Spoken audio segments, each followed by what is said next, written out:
the third point is that intangible cultural heritage, we have to remember that it's a living culture. And because of that, it is constantly changing. You can never have two performances that are exactly alike, even if both of them claim that they are done or performed in classical tradition.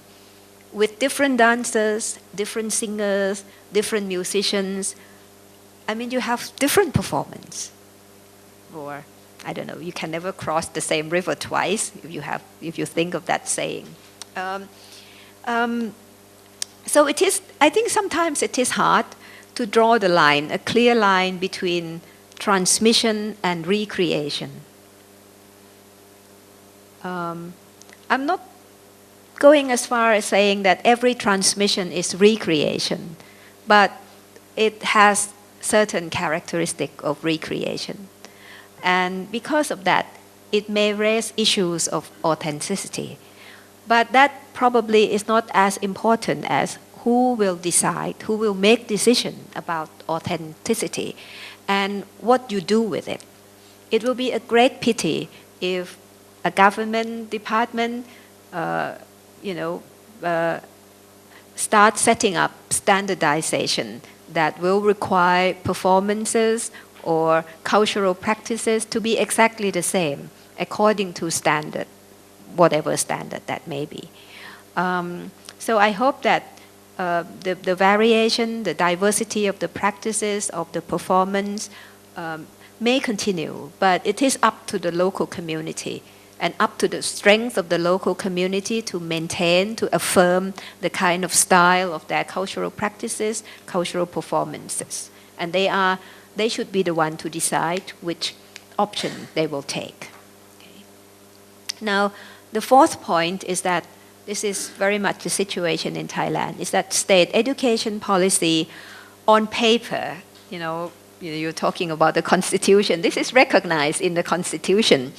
They recognize the importance, the significance of local knowledge, community knowledge. But in practice, that hasn't found a way or a place in regular formal education curriculum yet. There is no way of doing that. So I think there's been several efforts in order to create a sort of local curriculum that varies from one place to another. But I think at the moment, the dominant discourse, the dominant curriculum remains very much standardized, very much centralized, and local knowledge, tangible or intangible, whatever,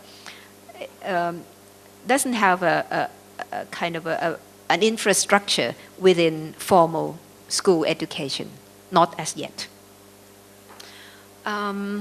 And the fifth point is that talking about transmission through educational activities and so on.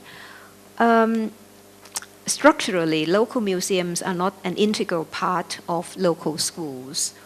So the extent to which local museums can work with schools or educational institutions in Thailand depends very much on the strength of the community, depends very much on the charismatic leaders of the community and the museum.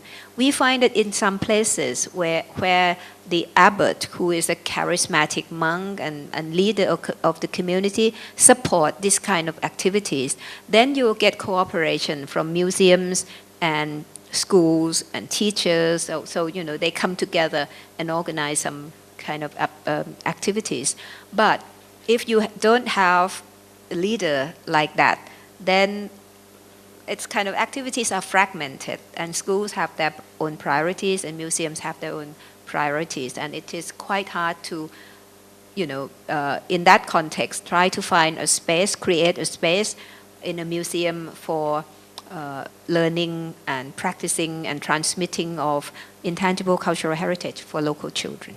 So these are the points I would like to leave you with, and hope it will, get you get some discussions going. And I would like to hear your inputs as well.